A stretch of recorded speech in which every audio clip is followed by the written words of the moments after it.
The universe is extremely giving. It will give you anything you want. You can achieve your dreams, but you need to regain your hope. There is a version of you in the world which is important, which is respected, which is rich, which is capable, which is charismatic and funny and interesting. But you need to make a plan to become that person. That person exists. If you wake up each day and go, I don't owe anybody anything, I don't have to prove anything to anybody, then you are a loser because you are absolutely not incorrect. You must prove yourself to other people. You must prove yourself to your bloodline, as we just discussed. You must prove yourself to God. God hates the lazy. He can't stand them. If he gives you all these genetic dispositions and these natural God-given gifts, if you have 2 arms and 2 legs and you can think, and you're not trying your absolute best, that's the reason you're not lucky. He doesn't like you. He likes the people which show him the beauty of his own creation. He likes to give somebody building blocks and them to build something amazing.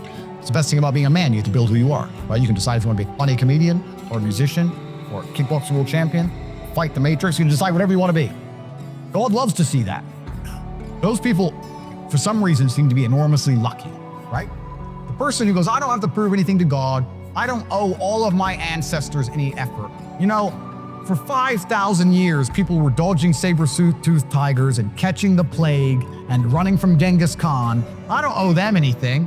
I don't owe them a thing because I want to play video games. These people are losers.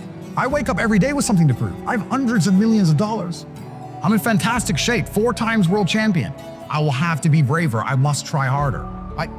All I do is prove myself. So when I hear people go, I don't have nothing to prove, then you're a loser. Peasants have never felt like they needed to prove anything, but kings felt like they needed to go and conquer land. Isn't that it's coincidental that the king, who already had it all, felt like he needed to go to some far-flung land and conquer it and take it and prove he's the king? But the peasants, I don't have to prove nothing to nobody. You're a loser then. You're a dummy. If you lack somewhere, excel somewhere else. Counter your weaknesses by honing other capabilities. If you're ugly, become filthy rich. If you're poor, be as strong as an ox. Life is unfair. The primary focus of your energies is to balance the books. And there's 2 different ways you could interpret that. You can, obviously, increase the attributes that you are lacking. If you have the ability to train, because a lot of people don't. Some people are born without arms and legs, but you, with 2 arms and 2 legs, are sitting at home jerking off the flabby and fat. If you have the ability to train, you should be doing it. But also, there are some things that some people are just better at, and you can counteract that problem by teaming up with people who compensate for your weaknesses. People who are strong in areas where you are weak, and you team up with people where you are strong in areas where they are weak.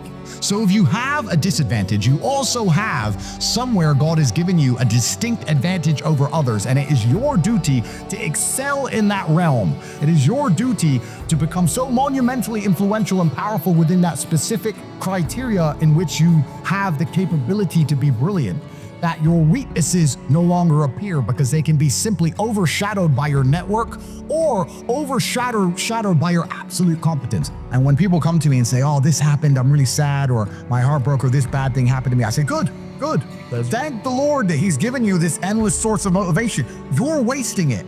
That's your problem, but it's been given to you. You have to make it come true. I don't believe in faking it before you make it. There is nothing fake about belief. You have to wait for the rest of the world to catch up with what you already know. You have to see through time, act accordingly, and prepare to told you so that eternally upsets doubters. I'm saying you must believe all of the things you want to have are going to happen. You must see through time with a plan in place so you can see it all come true to be the man you want to be. It is impossible, and I have never in my life seen a man who eats right, goes to the gym every day, and train hard, not have a good body. The universe is extremely giving. It will give you anything you want. He imagined himself with a good body. He made a plan to get one. He followed the plan and he got it. I've never seen somebody who works hard, who's in the right networks, who's paying attention, who is not rich. I've never seen somebody who dedicates himself to the gym and eats right, who is not in fantastic physical condition. It's impossible. You can have anything you want. All you have to do is make a plan and see it. So, there's no such thing as faking it before you make it. No. You see it and you make it come true. You make everybody else accept your version of reality. You see a version of yourself inside of your mind, and when other people do not see it, when they look at you, you bend space-time and change your outward projection, your avatar, so others view you exactly the way you see yourself. You must have a vision for who you could be. The power of belief is real. Words and thoughts have power. Use them. They are tools and weapons to aid your ascension to greatness. But please understand that losing hope is fatal. Hope is a requirement for success. My whole life was built on hope. You do not become a 4-time world champion without it.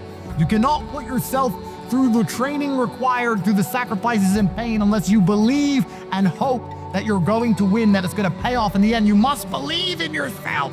You must believe you can achieve your dreams. But you need to regain your hope. I am here to show you it is possible. Hope and vision are slightly different. Vision, you can see where you want to end up, but hope is the belief that for sure the vision will come true. First, you want to become as strong as physically possible. So you want to be as strong as physically possible. So next, you want to try and make as much money as possible. Not even necessarily for the money, although money is extremely important because it allows you to take care of yourself. We talked about this before, but there's a challenge involved, and solving that challenge is going to make you feel more satisfied as a human.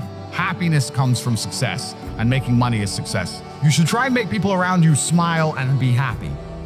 You should try and encourage positivity around you. You should be the kind of person that no one can really complain about their struggles around, because they know that you're the person who's going to be like, why are you complaining when you could just simply fix it? Especially successful people. Successful people are uninterested in stealing because we'd rather everybody win and keep the friendship and keep the network and keep the positive orgons and keep the good karma than make a little bit extra money. So it's amazing what you see in the world. And if you become a person who is happy and successful and can take care of himself and adopt struggles, you're gonna start finding those other people who do the same thing, and then you're gonna build a network and become fantastic. All of us as men experience a very similar human paradigm, and that is that most men are born and you're not important, and then you go to school and you fall in love with some girl in school, and then you realize that all the 19-year-olds you want when you're 19 are with older dudes because they have cars or whatever, and you go through this experience of getting your heart broken and losing your girlfriend, etc., and or accept they're gonna have their heart broken forever. But some men decide to become so big and important and strong and irreplaceable that they never have to suffer heartbreak again. You know why God made your girl leave you? Because he wanted to show you that you ain't shit. He wanted to show you that you are human and you're fallible and that you're very replaceable. So he decided to make you fall in love with a girl, and he decided to make her leave you. Now it is your job to look at the board, understand what's happened, say, I understand, God, I deserve that. I'm glad she left me and I'm sad, and do something about it. Because if you refuse, if you ignore God's message, next time you fall in love, guess what he's gonna do? He's gonna make her leave you. Every single man out here, if you're upset that your girl's leaving you, God is reminding you that you aren't worth shit. You need to get up and work so hard that even in the eyes of God, he is proud of you. God loves his creations, which show him their true potential and beauty. By getting up and trying your absolute best and becoming a man of moral standing, he will reward you and bless you. So God just broke your heart on purpose to show you that the way you're living your life and the man you are simply are not good enough. What have you changed since? Nothing. You think God's gonna forgive you for no reason? You think God's gonna go, it's fine. He hasn't learned his lesson. He hasn't changed. He isn't even trying very hard. He's not up early in the gym. He ain't doing nothing. It's fine. Let's just let him fall in love. No, sir. This is gonna repeat endlessly. It's a cycle that will not change until you take the message from God and become the man you're supposed to be. You deserve what's happened to you. You deserve how you feel. All of it. If you go to a guy who's heartbroken, he has all the motivation in the world to send 300 text messages. He has the motivation. He's putting it in the wrong place. That's 300 cold emails you could be sending. It's 700 hits. That's a lot of money you could have made. Life's gonna hurt you, and how you use that pain is completely and utterly up to you. You can use that pain to galvanize yourself as a man and become a better man you've ever been. I'm not saying that I'm only successful because of some chick. I'm saying that every single time that I was heartbroken, I never wasted a second. I was never wallow. You are feeling the same pain that many men have felt. Every man out there has had his heart broken and understands how difficult it is as a man. But the difference is, as a man, you must build yourself into a man of credibility, which means to build yourself into a man of standing, we all start in a fairly similar position. Let's say your wife breaks your heart. If you're not gonna work, you can't sleep anymore. You're upset, she's running around with a new dude, you see her Instagram story, she got some new guy, you're furious and you're angry and you're jealous and you're bitter. You have all of this inside of you, but you're not gonna go to the gym and work hard and become so fantastically in shape and so rich and so powerful that no girl ever leaves you again. You're not gonna do that. No. What are you gonna do with it? Text her? Try and explain to her? She doesn't care. Like, you can write the most perfect English. You can write the most beautiful words ever constructed.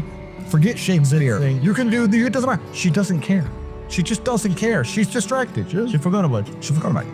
So what are you going to do with all of that inside of you if it's not positive? Well, it's going to consume you and you're going to end up self-destructive, or you're going to embarrass yourself, or you can take all of that and you put yourself in a position where it never happens to you again.